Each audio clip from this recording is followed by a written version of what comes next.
বাংলায় একটি বিখ্যাত প্রবাদ আছে, আপনি বাঁচলে বাপের না। নমস্কার, সত্যবার্তা নিউজ চ্যানেলে আপনাকে সুস্বাগত। আজ আমরা এই ভিডিওতে এসআইআর এর মাধ্যমে বাংলাদেশি মুসলমান এবং মতুয়া সম্প্রদায় বা অন্য যে কেউ বাংলাদেশ বা যে কোনো দেশ থেকে এসে অবৈধভাবে ভোটার তালিকায় নাম তুলেছে সমস্ত বন্য ধর্মের মানুষদের কি হতে চলেছে এই এসআইআর এর বলে তার বিস্তারিত পুঙ্খানুপুঙ্খ বিশ্লেষণ থাকবে এই ভিডিওতে। এই ভিডিও প্রথম থেকে শেষ পর্যন্ত যদি একবার দেখে নিতে পারেন, এই বিষয়ে সারা জীবনের জন্য আপনার মনে কোনো সংশয় থাকবে না। চলুন ফেরা যাক ভিডিওর মূল পর্বে। ভারতের প্রতিবেশী দেশ যেমন বাংলাদেশ, পাকিস্তান এবং আফগানিস্তান থেকে 6টি ধর্মের মানুষ যেমন হিন্দু, শিখ, বৌদ্ধ, জৈন, পার্সি, খ্রিস্টান এনারা ধার্মিক নির্যাতনের কারণে ভারতে এলে ভারত সরকারের নাগরিকত্ব আইন অনুযায়ী এনাদের দেশের নাগরিকত্ব দেওয়া হবে। তাই মতুয়ারাও হিন্দু ধর্মের মধ্যে আসার জন্য এসআইআর মতুয়াদের ভোটার লিস্টে নাম তোলার এবং এদেশে থাকা নিয়ে কোনো সংশয় বা প্রশ্নচিহ্ন নেই। শুধু যাদের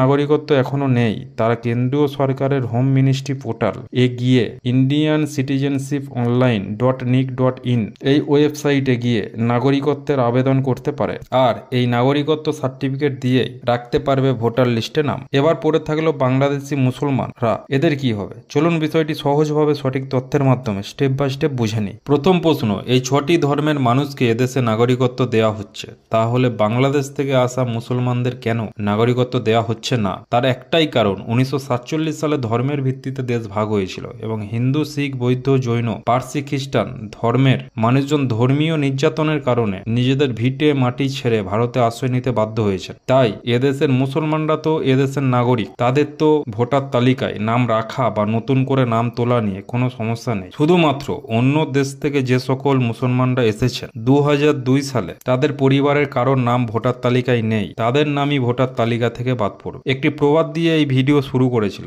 আপনি বাঁচলে বাপের না। তাই কাদের নাম বাদ যাবে তারা আপনার আমার থেকে বেশি জানে। তাই আপনারা সোশ্যাল মিডিয়াতে সবসময় দেখছেন কলকাতার বিভিন্ন বস্তি ফাঁকা হয়ে যাচ্ছে, বাংলাদেশি বর্ডার এরিয়ার ব্যাংকগুলোতেও টাকা তোলার হিড়িক। এইরকম গুরুত্বপূর্ণ এসআইআর সম্বন্ধীয় আরো ভিডিও এই চ্যানেলে আগে থেকেই দেওয়া রয়েছে, আপনারা আপনাদের প্রয়োজন অনুযায়ী দেখে নিতে পারেন। এই ভিডিওর একদম অন্তিম পর্বে কয়েকটি গুরুত্বপূর্ণ তথ্য দেখে নেওয়া যাক। যে সকল বাংলাদেশি মুসলমানরা অবৈধভাবে এদেশে আছেন কোন রকম ভিসা ছাড়া, তারা বর্ডার সীমানায় অবৈধভাবে পালাতে চাইলে বিএসএফ এর হাতে আটক পর্যন্ত হতে পারে, কারণ অন্য কোনো দেশের নাগরিক ভিসা ছাড়া অন্য কোনো দেশে প্রবেশ করা ঘোর কানুনি অপরাধ। অসংখ্য ধন্যবাদ আপনাকে আপনার মূল্যবান সময় দিয়ে এই ভিডিও দেখার জন্য। ইংরেজি নতুন বছর 2026 সালের জন্য আপনার এবং আপনার পরিবারকে জানাই শুভেচ্ছা। Happy new year.